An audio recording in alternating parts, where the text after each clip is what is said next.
You are listening to episode 278 of the Game Deflators Podcast. My name's John, and here on the Game Deflators Podcast, we like to talk about games we've recently picked up, games we're currently playing, and this week I'm joined by Brian Riggsbee of Retro Game Books.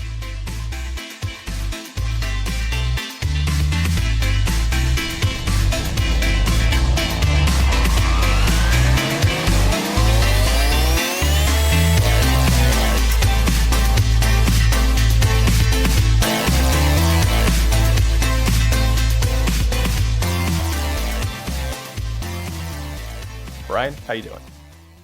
I'm doing great. Thanks for having me.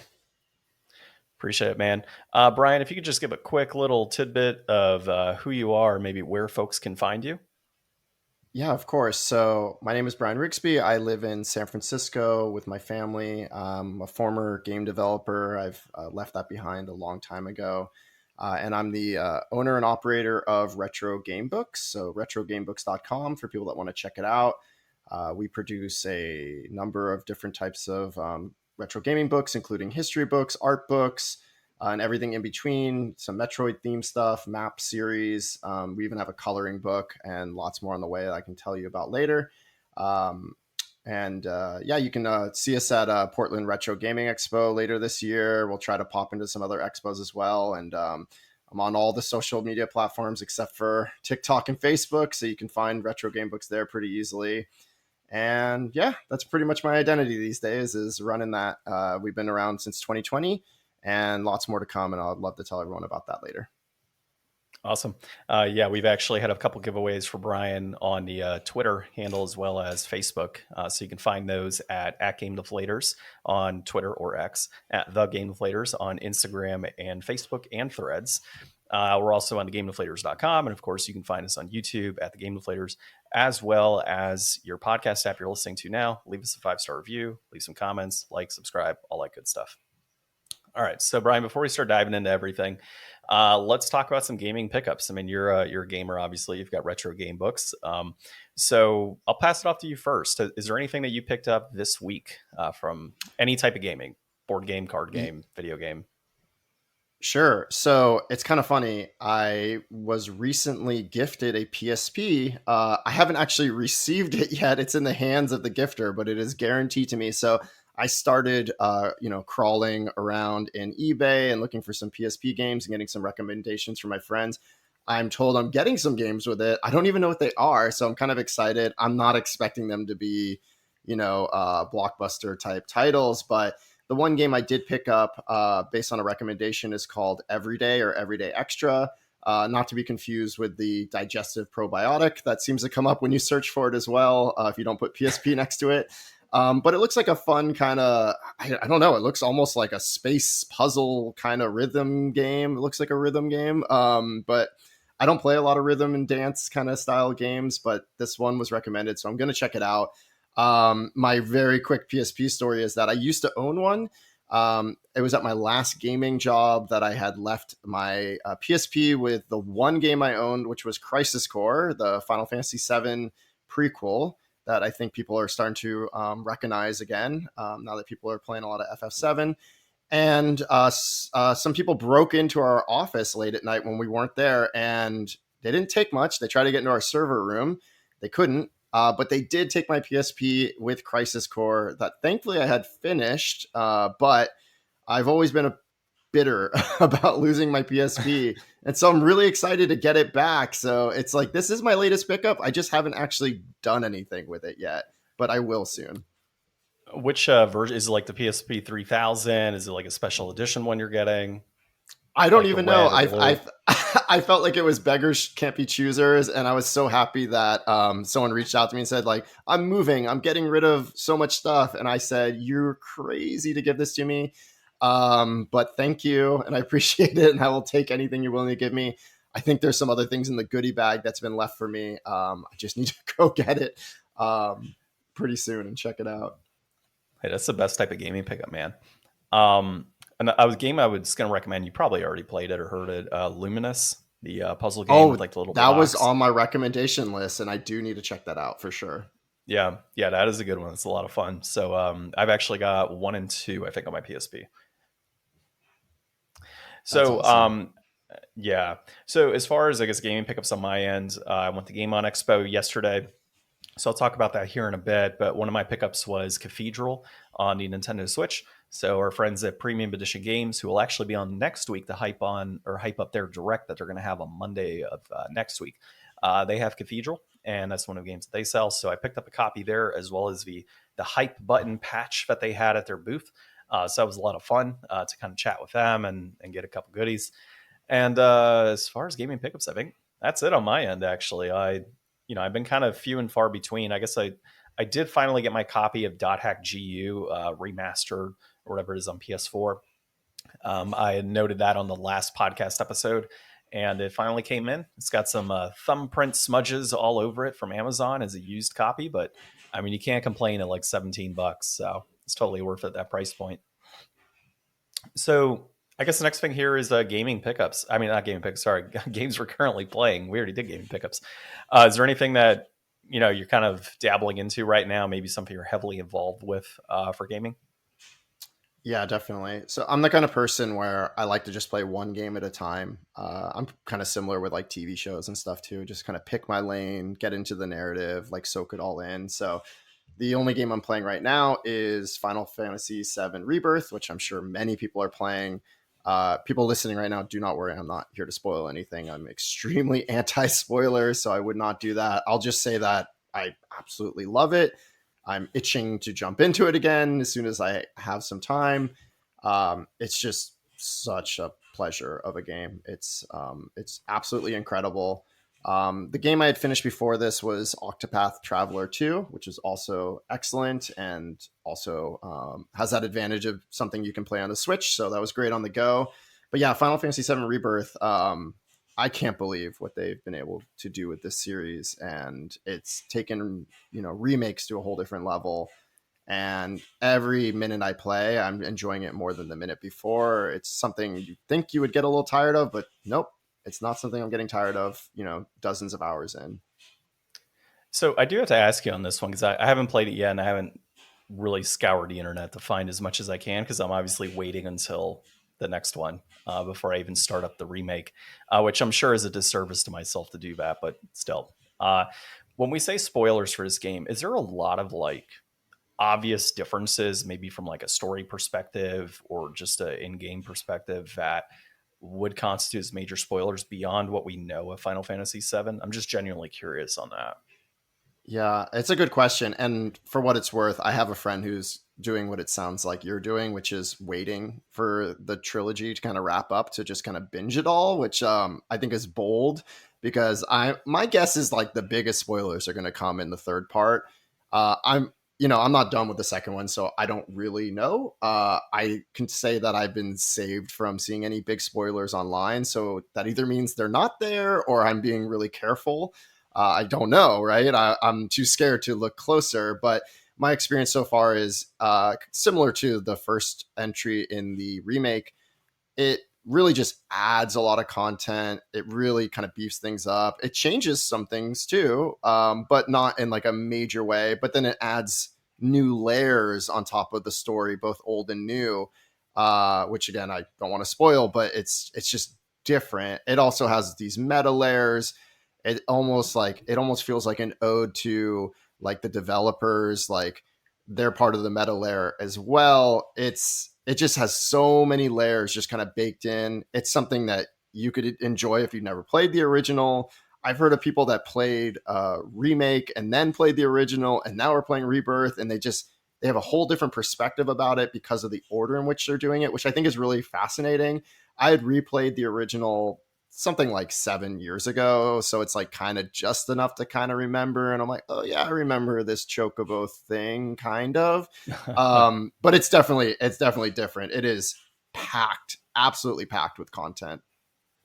Nice. Yeah, and I think there's side quests and things of that nature too, that probably weren't in the original games for PS1. So it's been a while for me too. I think I last played it in 2009-ish, maybe Mm-hmm. 2010 was when I played the original, or replayed the original, I should say. So it's been a while for me too. You're a lot closer to it, obviously. It's 7 years than I am, but I'm excited. I mean, it's a game that I've had my eye on for some time. We've known of like a remake coming since like the PlayStation 2 days. They've been talking about this. So the fact that we're finally seeing it kind of come to fruition all these years later is fantastic. Yeah, definitely. Yeah. All right. So for me on my currently playing, I have continued similar to you, Brian. I don't have like multiple games I'm playing right now. I've brought it up in the past that like my wife and I have a game we play. I've got my game. She has her game. So together we're playing three different games, between us. So for me, my game right now is Tales of Symphonia. I have, of course, continue to have the issue of falling asleep because, well, I'm just tired at night, and that's when I do my main bit of gaming. The other issue is I was out of town this entire week, so like my gaming just did not, really progress the way I would like to because I was on the East Coast for like Monday through Thursday. So that said, I did play a little bit of Tales of Symphonia this week. I got through to the Tower of Mana in the game, and I am starting on the puzzles in that particular area. The idea there is to find essentially a cure for some of the creatures that have been created by the designs in the game. And so I'm just kind of progressing through that naturally and just enjoying the gameplay. I mean, I'm really starting to get a hang for the battle system there. I am being forced in a way to choose to play with different characters because now we're in this like split the party mode for the game where, oh, we're three gonna, go do this and you three are gonna do this instead, within this level. And so you're kind of forced to use characters you normally wouldn't have used. And so it can get a little confusing when I'm like, oh, let me try and attack while I'm half asleep. And no, I'm not actually using the main character as a sword. I'm using this character as the staff and only does 10 damage instead of 80 damage. So it's been quite interesting the last few times I've played it, but it's progressing nicely. I'm liking the story. I'm glad I'm playing it finally. It's a game that I've noted before was always on my list of games to play. Decided one day, let me just boot this thing up and go with it. And then after I'm finished with this game, I will be playing Alundra on the PS1, which is my new games resolution game. I've heard so many great things about that title, and I'm excited to dive into that world and just go into another PS1 RPG. No, that's awesome. So, Yeah, I have not played this game, but I mean, aside from the sleepy side of things, it sounds great. yeah, for sure. Dude, I'm sure you can relate to that one in some ways, Oh, of trying to play some course. games. And yeah, dude, especially the toddler side is like crazy. By the A time the night's toddler done, is a that's a full-time job in and of itself. So yeah, yeah, it's but like that's a full-time different work. podcast. Yeah. Oh, for sure. Yeah. Dads Who Game. That's the next podcast. All right. So before we go into our topic that we had today, which was going to be a little bit of talking on recent gaming movies or shows that we've watched, maybe something we're excited for, I'm going to give a quick overview of Game on Expo and my experience there. Have you been to Game on Expo, Brian? I have not been there in the flesh. No, Okay. Well, I'm sure you know about it. I definitely But know about it. Yeah. yeah, it is a big one. So Game on Expo is taking place March 15th to 17th at the Phoenix Convention Center, obviously in Phoenix this year. So today is the 17th. It's the last day, but keep an eye out for next year. I think the biggest thing that I noticed difference-wise this year was the weather. The game the Game on Expo has always been hosted in August. It has transitioned to March, which is the best thing that they could have done. I think it's going to help them boost attendance. It's going to get more people there from out of state. And in general, it just feels much better. I'm sure for cosplayers that are at the event to not have 95, 110 degree weather that they're going through. So that's a huge pro right there. They did do some changes this year. So the event was no longer hosted in one section of the convention center. They actually moved it to a larger section, which on like the first floor, like ground level to the road, it is actually even with like the food court and all that good stuff and some other rooms, those of which weren't being used. It was on the lower level of that particular part of the convention center where they had an expanded vendor space, which is fantastic, a larger space for guests, which was absolutely loaded compared to prior years, and just really a lot of room to grow. So for me, looking at it, there was obvious growth in the event. It's definitely a larger event, but it still has that charm of a smaller event. And I can say that because I used to run my own for a number of years, and so seeing the way they process everything, their t-shirts, their tickets, their media passes, everything is still so very hands-on. And it's not like you're going to the airport and you're scanning something, or you're dealing with like somebody who just like doesn't know about the event or isn't interested. There's just still a lot of that charm for that smaller type of setting. The guest selection was fantastic. They had a lot of variety. So they had like Sean Schimmel there, Eric Stewart was there from Pokemon. You had Dan Green from Yu-Gi-Oh, tons of people from the Baldur's Gate games. They had the folks from Mortal Kombat, the original movies, some older folks. There's I forget his name, but he he's the EA Sports guy, or not EA Sports guy. Sorry, he's the guy that did NBA Jam. He was there. So we had him. Tim Kritzkow, Yes. Yep. Kritzrow. That is. Sorry, Yep. I'm butchering his last name, but he was at Portland last year. I saw him there too. Yeah. So he was there. Paul Niemeyer, which I would normally butcher Paul's name, but I've talked to Paul on a number of occasions at this point. So Paul Niemeyer, the artist from Mortal Kombat, was there again. He's actually made an appearance, I think, every year. And Darren Hupke of 32-Bit Library was there as well. We also had our friends at the Sega Saturn Shiro podcast were there. So we chatted with them. So a lot of good people that we've met over the years, and a lot of new connections as well. So that was fun. Glad to see more tabletop gaming. So last year, it seemed like they had taken a step back for tabletop gaming. I didn't see as much. I didn't see a lot of D&D vendors last year in comparison. Not as many like tabletop card games. This year, there definitely seemed to be more of that, which was fantastic to see. So really excited about that.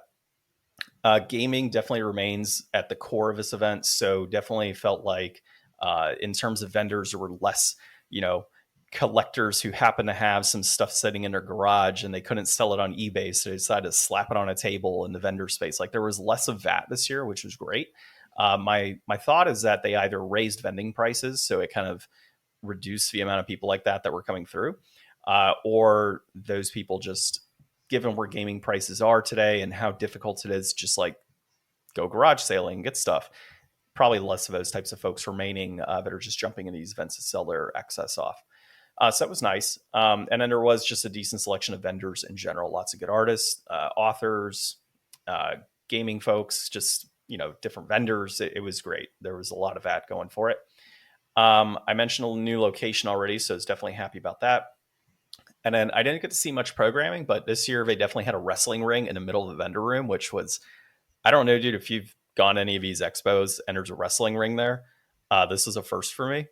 And I was like, what the heck? It was, I think, IZW Wrestling is who it was. So I think they're local to Phoenix.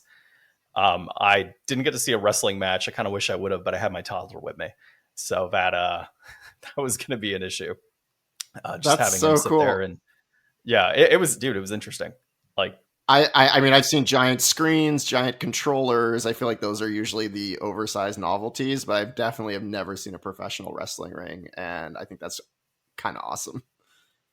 Yeah, I actually had a good laugh out of that one. So they had straight up wrestling matches, people with titles. I didn't get to see any, but I kind of wish I would have.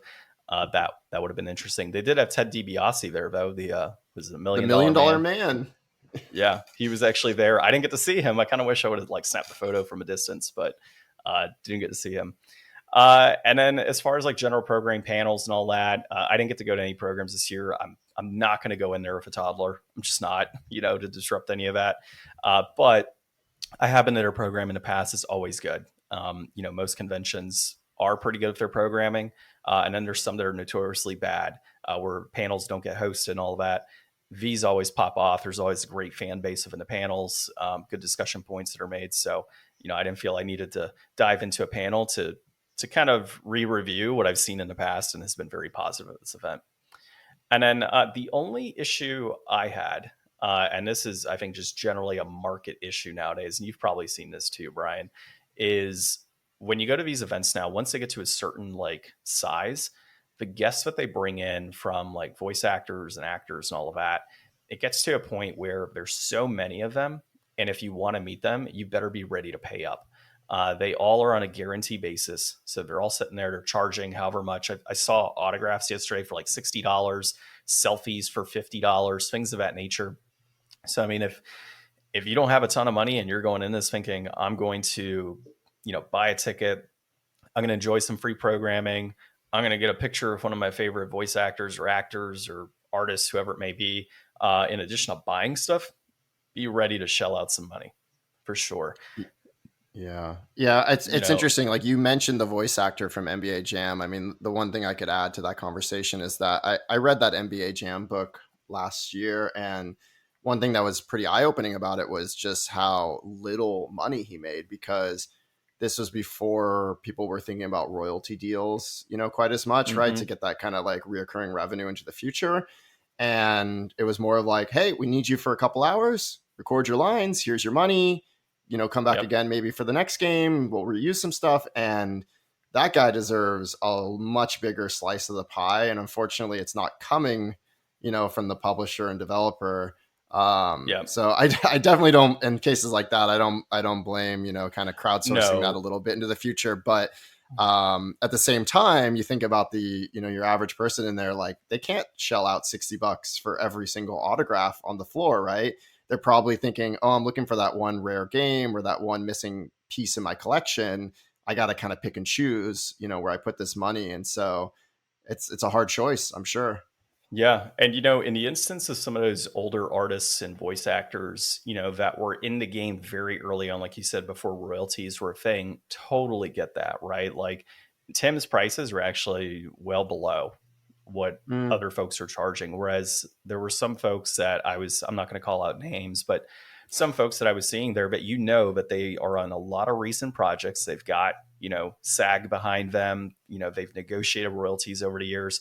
They're in like prominent games now and like prominent series, and they've made that money, and they're sitting there charging like $100 for like a selfie and an autograph type of thing. And like, I get it. You don't want to see your item slapped on eBay and somebody taking advantage saying, hey, can you sign my 20 things? Like, I get that that's the main reason they do that. But then you have your general fans, and it sucks for them, right? Your general fans saying, I want my pop figure signed. And it's like, well, here's $50 to have my signature on there.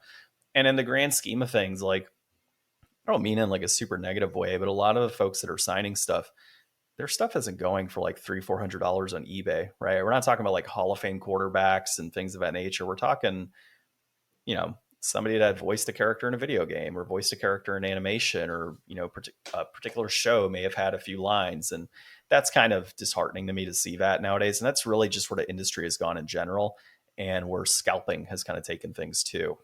So it sucks, but I guess as a consumer, just be aware of it. If you're going in, kind of create a plan, think about what you want to spend your money on, think about who you want to see, who you want to selfie with, do your research beforehand so you come in fully prepared to say, I'm going to spend X amount of dollars at this event, and you don't find yourself like deep in a hole. yeah. Yeah. That's a Yeah. tough one. Yeah. The reseller Yeah. market really taints the water. Yeah, man. So I've actually got um, an autograph that I picked up a long time ago from Roger Staubach, who's a Hall of Fame quarterback, Dallas Cowboys and such. And I had met him because I was working at events that I was hosting. And so he actually like he's so hesitant to sign a ton of autographs because what ends up happening is people are just flipping them on eBay. Right. So like, hey, Hmm. Roger, here's a $20 football I just bought at Walmart. Can you sign your autograph on here? Okay, cool. And then they throw it on eBay for $300. Like, so I can kind of see where a lot of those folks are like, I'd rather charge, because then that kind of gets away from the fact of like, it devalues your autograph in a sense too, right? If you're giving away for free. So I get it. So overall with this event, there's tons of options. I mean, you're looking at Friday, Saturday, Sunday to be able to attend this event. It's a 3-day period, so it's great. There's going to be content for the entire family. Kids 2 and under were free, so it was kind of nice. I had my media pass, was able to go in, cover the event, and at the same time had my toddler running around eating his snacks, and he was content. So definitely check it out when it happens next year. It's definitely a worthwhile event, and there's a little bit of something for everybody. All right. Some video game movies and TV shows before we dive a little deeper into retro game books. So during my trip, I was actually able to see the Gran Turismo movie, and I thought it was fantastic. I was actually pleasantly surprised by the overall movie. What they did with that film, I don't know if you've seen it yet, but they took the GT program that they did years ago, which was to take folks that were playing Gran Turismo and turn them into real life drivers. And it's a legit story. They did this with like 12 different people, I think. Several of them have gone on to become like actual good racers who have, you know, won races, some of the best in the world. And so I just thought it was a real, like, I didn't know about that first off. So that was a pretty cool thing to hear. And like, as I'm going through the movie, I'm just listening to talk about like this GT program. Like, wow, that's, how's this based on a true story? And then they kind of end it with, oh yeah, like here's a racer it's based off of, and here's a program. And it was a legit thing. I'm like, holy crap. Like that's pretty cool. So, if you haven't seen it, you're probably wondering like, how the heck did they take Gran Turismo and turn it into a movie, right? And like that was my initial reaction when I first saw the trailer. Like, this is going to be stupid, but I mean, it was great. They took this whole thing, this idea of like, looking at from a gamer's perspective, like the life of a gamer, some of the scrutiny they might get from family who say you're never going to accomplish your dreams, all that good stuff, and turn into like this heartwarming story of this kid that enters this program, goes into training for becoming a racer, and like takes what he enjoyed so much about gaming and turns it into like his passion, right? Like, or another passion, right? Something that he's wanted to do his whole life. And I just thought it was a really cool story. It definitely felt like those heartwarming sports movies where it's, the underdog kind of doing their thing and progressing into, the person that they are at the end of the film. And I liked it. I just, there's just so much about that film in general that just kind of, sets it apart from other gaming movies. And I think the core thing is that it really is based off like that true story and not just a straight adaptation, which we're traditionally seeing in the market. So Yeah, have you seen I it? haven't seen it. No, and I didn't know about the premise that you just described, which definitely makes it more intriguing and interesting. I totally expected, to your point, a very generic racing movie, maybe with a random, love story or just something generic. Yeah. I just Yeah. thought they were just using, the names coming back. It's got good recognition still. I didn't think there would be more to it than that. So that's interesting. I'll check it out. Yeah. I will tell you, if I had to choose between the Uncharted movie and the Gran Turismo movie, I'm watching that Gran Turismo movie like 10 times over. Yeah, I Like, mean, the Uncharted movie is not great. no. That's all I'll say.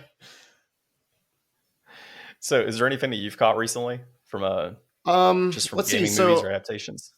yeah, I mean, the movies I've seen lately, I mean, these ones aren't gaming, but I mean, I saw Dune Part 2. It's great. I saw The Marvels. It was not great. I rewatched Spirited Away. It's still great. The gaming movie that I've seen the most lately has been really driven by my son.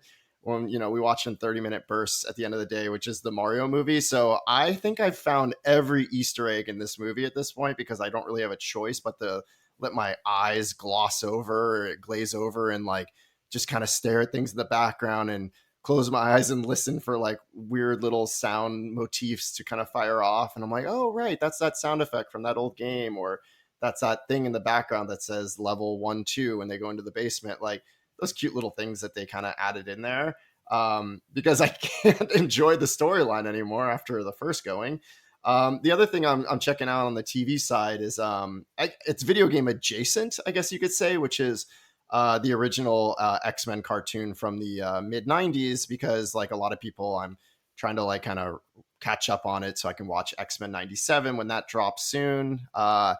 And it's one of those shows where I had seen a little bit of it as a kid, but I had also read a lot of the comics and it felt a little repetitive. And I was kind of, I don't know what else I was watching, but I was watching something else at the time. So I didn't really give it the time of day. Everyone knew it had a banger of a soundtrack. Everyone knew Cyclops was extremely moody, as he always is, and all these kind of things, but I hadn't really gotten into it. But it's actually a really cool show. Has some janky animations at times, but a lot of 90s cartoons did. But it has lots of endearing qualities as well. And I just think it's cool to be part of this collective hype of being ready for this new show that's going to carry the torch forward, seemingly, as if they never missed a day and they're moving into 1997. And hopefully that has that great nostalgic feeling for me. Like, oh, are they going to act as if the last storyline is just where they're picking up, or are they going to kind of reboot things and pretend it's fully new? I don't know. But I'm going in optimistic and kind of looking forward to it. And hopefully it spins off another video game somehow out of it. Yeah, for sure. What's interesting is with like that 90s X-Men and like 90s Batman and a lot of those, I think I was at the age at that point where I just couldn't get into them back then. I don't know what it was. I think it's because my maturity level wasn't there yet when they were out.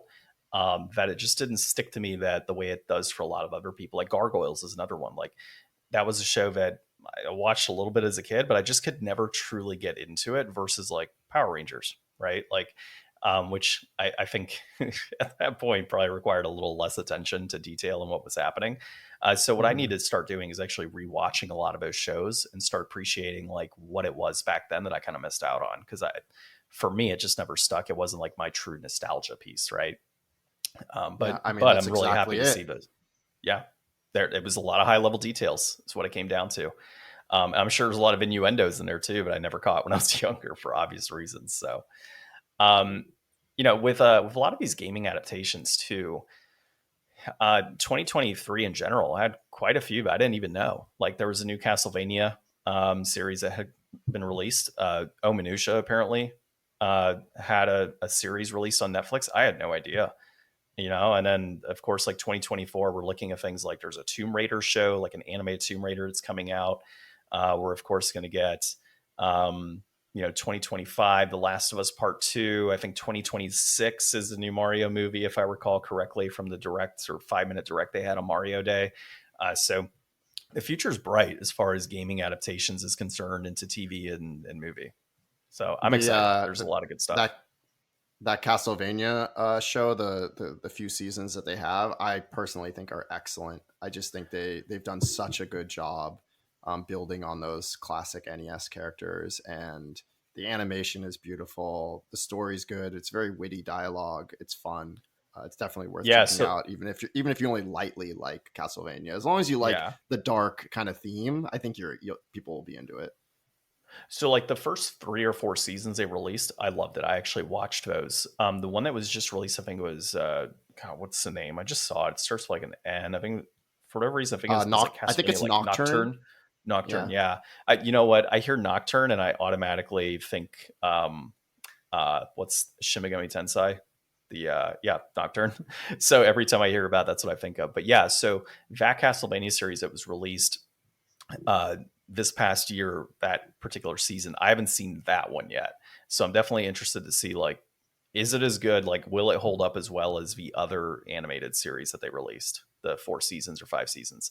Because that was, to your point, man. Like the battle at the end and the artwork that's tied to that was like it was just on another level. So I guess let's dive into some retro game books. I'm definitely excited to hear everything you have to say about what's going on. So, I want to start off, a little light here. What is your favorite gaming console? Yeah, so the one I always come back to is the NES, so the 8-bit era. It's like we were talking about with cartoons, right? It's all about the age in which you first experience something. Although I will say, even for a younger generation, if you were to jump into the NES today, I think you will definitely find something interesting about it, as long as you stick to maybe the more popular games. Uh, but for me, it's just that thing where every whatever 5 years or so, I go back to it. I play some of my favorite games again. I try to discover a few I had never touched before. I have my original NES still that's had the pin connector replaced multiple times, but I also have a more modern version that I can run old hardware on, in case I want to run HDMI into my smart in quotes TV. And I just think it's so beautiful to see how they designed games back then, during this third generation, and how much it's influenced games today.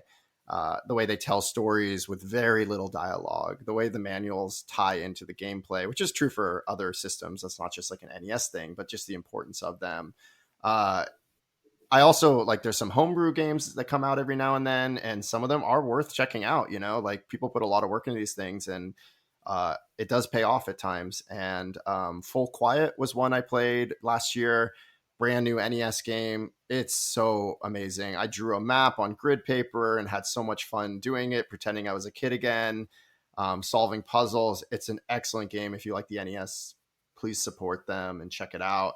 But yeah, it's gotta be the NES. 2 buttons was all you needed, and they did it well. So you and I are from similar time period in terms of gaming. For me, it was the Super Nintendo. actually. So just a little after you on that, as far as like what I grew up with. And same deal as you, man. Like I've got the retro, like original retro setup if I want to play that, but I've also got the Retron 5 chill in there to do the HDMI to the smart TV, as you said. So, so how did you like? I think I know the answer here, right? Like we probably all do. But how did you get into creating retro game books? Yeah, so my wife would probably call it a midlife crisis. I like to think of it more as grit, determination, motivation, blah blah blah. But I mean, really, what it is my son was on the way. I was looking for like the next challenge. Like in the past, you know, like when I was a game developer, for example, I was always doing things kind of in my spare time, like something to like further challenge me creatively. Like I would make maps for Counter-Strike Source, and I made a 5 level campaign for Left 4 Dead 2. All kinds of other things that I kind of challenged myself with over the years. Like I did jujitsu for 8 years and was spending 10 hours a week doing that and just getting obsessed with it. And then I injured out of that. And I said, okay, like this is my time to do something new. The kids come in. I fully expected in early 2020 when I kicked this off to just write one book, put everything into it, put it out there, see how people responded, positive or negative. I thought I was just going to do a one-off and walk away, but it became an obsession for me, which quickly became a business. And so the first book was The Complete History of Rygar, which is something I selected because it's in like my top 5 or 10 NES games. Like people think I'm some like Rygar expert, obsessed person. I think I became something like that in going through the process, but that required the research necessary to do it. I uncovered so many things I didn't know about this series. I grew up on the arcade game and then the NES game. I played the PS2 game, but I didn't play the other ports until doing the research. I didn't know about all the obscure, Japanese comics and guides and even like physical games they made for it. I learned about all these artists, and that's where I saw a lot of fun in collaborating with artists and like having an art gallery. And there's a musician who submitted sheet music for Rygar games that he wrote up himself. Bands that have covered songs, including Rygar. All these things are just mashed in there. And what I thought was going to be a 50-page book, the scope creeped in, and it became much, much bigger than that. And I did an extended edition after the initial launch as well, which became a bundle with posters and cards and stickers and everything. And so people responded really positively to it, and I thought, I'm gonna just keep this going. I'm gonna keep working with different artists. I want to bridge this into different types of books, bring in other writers as well, which I can get into later. And so that's kind of how it kicked off. It started as a kind of a humble beginning, and the response was good, so I kept it going. Yeah, that Rygar book. I think when we first started talking to you a few years back, I think it was right after release of that, and we got our hands on it and dove into it, and it's phenomenal. And especially all the little goodies that you had in there with the cards and posters and that stuff. That was a lot of fun, and whoever ended up winning that, hope you enjoyed it. So if you're listening today. So it was a pretty cool one that we got to dive into. We definitely enjoyed it, and actually kicked off like as we were going through your book. We hadn't played Rygar yet on the podcast. We're like, all right, let's dive into Rygar. Like let's see what it's about. And we actually enjoyed that one. That was a good game for sure. So that dives into my next question here, which is, where do you like draw inspiration to create some of these specific books? Like, is there anything outside of like what you've just described to really just kind of put yourself into that topic wholeheartedly? Yeah, so I mean, it's a number of things, right? Like, so with retro gaming, obviously, I'm a huge fan. Retro gaming is like it's a rolling timeline, right? Like, there will always be retro games. It's not like it's some moment in time. It's not third and fourth generation only. I know everyone has their own definition. I try to go with like 20 years old, roughly, is kind of my cutoff. Everyone's definition is fine. It's subjective. But there's always going to be untapped territory to jump into.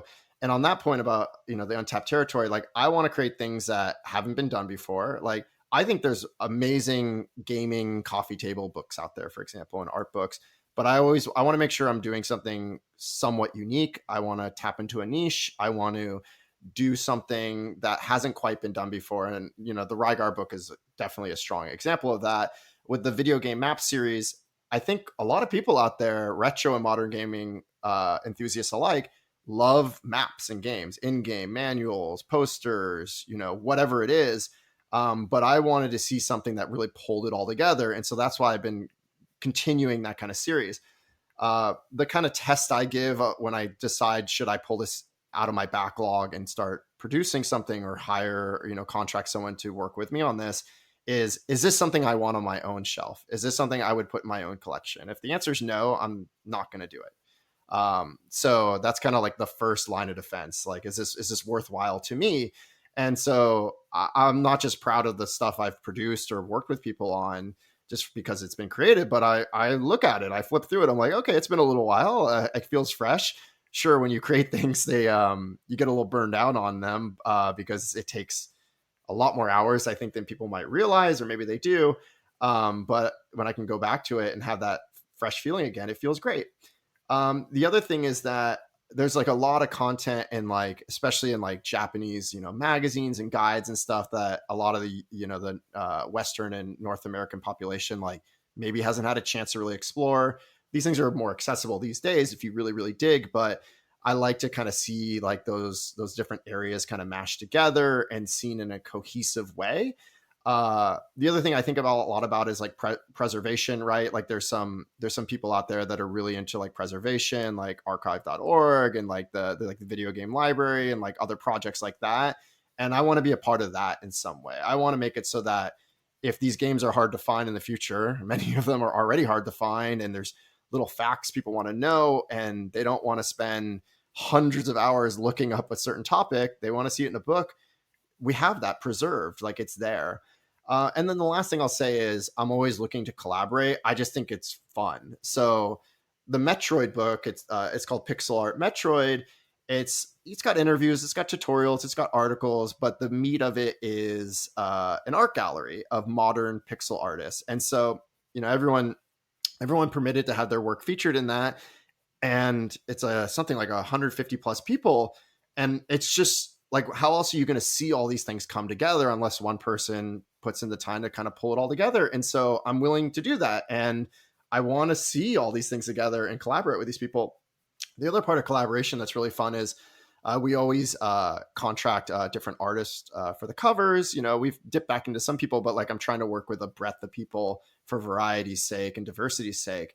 And I just love seeing brand new art that is inspired by retro gaming in some way be created and commissioned for something new and original. And so I just love having those kind of collaboration moments. And we're just starting to collaborate with new authors as well. So that's going to be a new territory too. Nice.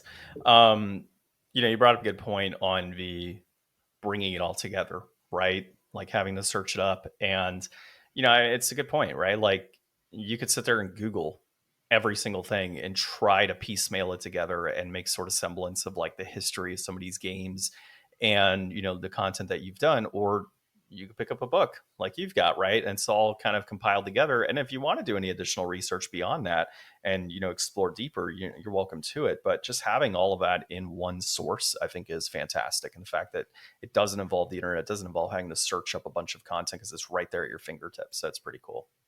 And the one thing I'd add to that is like, while I offer digital versions of all the retro game book exclusive content, like we want to be physical first, right? I'm a nostalgic person. I want to hold a book in my hand. We ship internationally, but I know it's cost prohibitive for some people. So I understand that, some people might want to just pick up a digital version. It's cheaper, it's more accessible, it's there. But I just think there's something special about holding a book in your hand and being able to flip through it and just kind of having that joy. Yeah, for sure. All right. So my next question here for you is, what has been your favorite project to date? And that's got to be a tough one, I'm sure. Yeah, they're all special for different reasons. Metroid stretched me in terms of having a vast amount of collaborators, as I mentioned. The map series requires a ton of upfront organization. So I wouldn't say that's favorite. It's kind of grueling work, to be honest, to categorize and validate also, because you have to make sure everything's factual and is true to form. I still think the Rygar book is my favorite ultimately, just because it pushed my limits in terms of the breadth of the research I had to do, the depth I had to go. I had to reach out to people in Japan and use like translators that are, they're decent these days, right? But they're not great. I would literally be like looking at magazines with my video translator app, my Google Translator app, trying to like make sense of the text. And then I talked to my friend in America who's bilingual. He's a former Capcom employee that works at Bethesda now, but he's kind of been my go-to resource of sorts to kind of help me make sense of some of the text. And, I'm very thankful to have people like this in my network.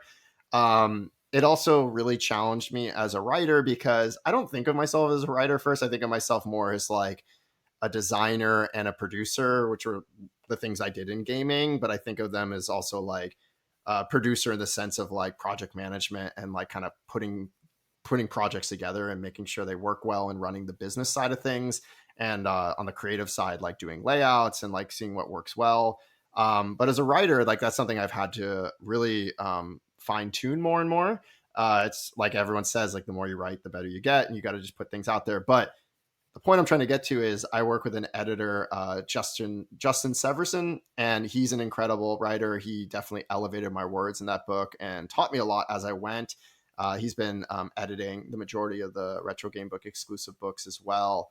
And so I think that's what made that book really pop and come together. That makes sense. So, I mean, great segue here into my next question, which is, can you give us a little insight into your publishing process? Like, you've mentioned the whole process of bringing it together, obviously an editor, the international shipping, which can be, kind of an issue for some folks and cost prohibitive, but, beyond that, like just making it all come together. Can you give some insights on that with that publishing part? So as far as like pre-production and production goes, so like I think of it like this: there's pre-production where you're doing all the research, you're trying to decide what you want to do, right? You're in discovery, then you pick something, you pick a lane, then you start to kind of outline it, do the research, figure out if there's enough meat on the bone to kind of pursue this, start organizing, figure out who your collaborators are going to be. You got to think about like, and I'm getting into the project management terms now, like your lead time, right? Like if I'm going to work with an artist and they need 2 months, but I think, and this book's going to be done in 4 months. Okay, I better start talking to them soon because it's probably going to take them more than 2 months anyway. How many things can I do in parallel to optimize this without overloading myself? Who's going to be working with me? When? What's their level of commitment? Are they being contracted or not? Those types of things. And then when I go into production, if I'm doing layouts or if I'm working with someone else, it kind of depends on what that process will be. I kind of have to balance the business. So it's like, okay, we're working on a book. I'm also working with another person on something else. I'm also doing the kind of table stakes works as well to keep the lights on stuff, right? Like promoting, advertising, updating the website, those kind of things as well. And then when you get into like post-production, promotion kicks in again for the new stuff, printing. I have to decide at that point, or a little before actually, am I going to do pre-orders or am I going to do a surprise release? I actually love doing surprise releases because I just think it's fun to not tease people and just be like, look, this is here. It is available right now. So most of my stuff has been like that. But in order to stay lean, sometimes it's easier to do pre-production. That's often why you see a lot of people doing Kickstarters, which I don't do because I do self-funding for this. But Kickstarters are great for self-funding, but also knowing exactly how many copies you need of something. But I'm more the mindset of like, I'm going to get a lot of them out there. Let's get it into the hands of people. We can restock it. I've had to restock everything. It's not a big deal. And everything's been direct to consumer off the website. There's no Amazon. There's no Kickstarter. That's just kind of a personal principle thing of mine, but I'm not opposed to maybe doing a Kickstarter in the future. And then as far as like getting involved with retro game books, it's another aspect of publishing process, I would say, which is I'm working with a games journalist right now. She's going to be writing a book. It hasn't been announced yet. The title is a code name right now. So it's like, I won't even mention it, but we have a contract together. So her and I, we talked about ideas. we landed on, what are the chapters? What are the themes? Why does this fit into like Retro Game Book's mission? What would the format look like, etc.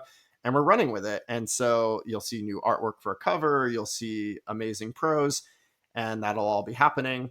If people want to submit a pitch, by the way, we do have a pitch page on our website. So anyone is welcome to submit a pitch. There's no pitch season. It's kind of just a rolling thing. I cannot reply to everyone. It's just impossible, but I'm always looking for new ideas. Again, something that has not been tapped into before is what's important. And then seeing like people's like writing samples to see like, what do their words look like? What is your style? Like, are you comical? Are you more of a documentarian? They're all great things, but we kind of need to get an idea. Similarly with artists, like I mentioned earlier, I love working with different artists. So please, like, if you're like, oh, I know this artist, or I am that artist that takes commissions, and I love gaming themed stuff, like, shoot us an email. I'm always looking to expand the pool of artists. And then collaboration. I mean, people get messages from me sometimes. I'll be like, hey, I love this thing. Like, I would love it if you could write a pixel art tutorial. What do you think? Like, can we work together? Let's strike a deal. That's what we did in the Metroid book. And I'm always looking for that because I want to have more perspectives, more breadth to the books as well. Nice. Speak my language around all the marketing stuff. So I love it. We can talk about that off podcast. Yeah, of course. So last question for you here is, what do you have coming up that people can get excited about? You mentioned the code project here with the other author, but like, what do you have personally going on in retro game books that people can get excited for, see in the coming future, that you want to share? Yeah, so that to be announced book from the to be named games journalist, it's not even a big secret. I'm just kind of like, I feel like when you do PR too early, it kind of falls flat. You got to keep a rhythm. So I just wanted to hype it up. Tease for now. Yeah, that's exactly what we're doing here. We're teasing the book. People are getting hyped for it. They have no idea what they're going to be getting, but it's something big, right? Even it's going to be awesome. I'm excited to name the person. They'll probably name themselves soon as well. They have the green light to do so, for what it's worth. We'll do that soon. But yeah, the other one the one I'm working on is a continuation of the video game maps series. So the next one will be SNES and Super Famicom, which I'm sure you'll be excited about, since I know that's your go-to nostalgic system of choice.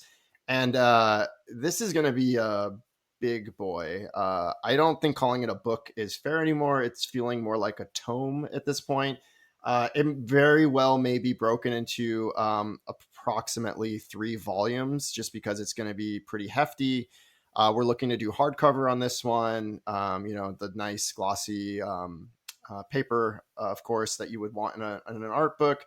But it's going to be a big one. I have this problem when I'm personally working on something where I take things too far, but I also know there's people out there where they want as much content as possible. They don't want things excluded. So I'm trying to pack it all in there. There could be some other things as well. I might do some more apparel type stuff, probably some more notebooks, little goodies and stuff as well. Nice. Yeah, we are actually pretty excited about the Super Nintendo one, because you had reached out to us on that one for via the maps. So that one immediately, like, obviously struck my interest when we were like, hey, we're doing this map book. I'm like, oh, okay, cool. Like, I'm excited to see all of these different games and what you compile together. So definitely excited there. All right, man. Well, hey, definitely appreciate you coming on and talking about retro game books and really just gaming in general. I had a blast with it. I mean, it's always good to have folks on. No, this has been great. Yeah, for sure. I definitely appreciate you coming on. So if you can just remind everybody, again, your name, social, where they can buy these books, how they can get in touch with you, I think we'll cap it off there. That sounds good. So head over to retrogamebooks.com. That's retrogamebooks.com. Trying to sound like a commercial here. Check out our books, see what's going on. Sign up for our mailing list. I promise you, I will not spam your inbox. We are not that kind of company. We like to keep things kind of simple and just let you know about the newest releases and restocks and promotions all kind of bundled together in a digest on rare occasion. We have books, but like I mentioned, there's all kinds of extra goodies there as well. There's bundles. We're going to have more apparel soon, stickers, cards. We even have like a cool retro scratcher card, Vampire Hunter scratcher card game reminiscent of some of the old Nintendo stuff that are part of a little bundle. All kinds of good stuff. Check it out. And then on social, so you can find Retro Game Books on Threads, Instagram. We're on YouTube now too. You'll see more there. You can also find me, Brian Riggsbee, on Blue Sky and Twitter if you find my name there. And yeah, just know that we ship domestically and internationally. We don't have a physical location in other countries. A lot of people ask us about that. Maybe one day, we'll see. But for now, yeah, we do ship direct to consumer internationally. We will take care of you. Awesome. Brian, appreciate you coming on again. Looking forward to chatting more in the future. This has been episode 278 of the Game Deflators Podcast, and thanks for listening.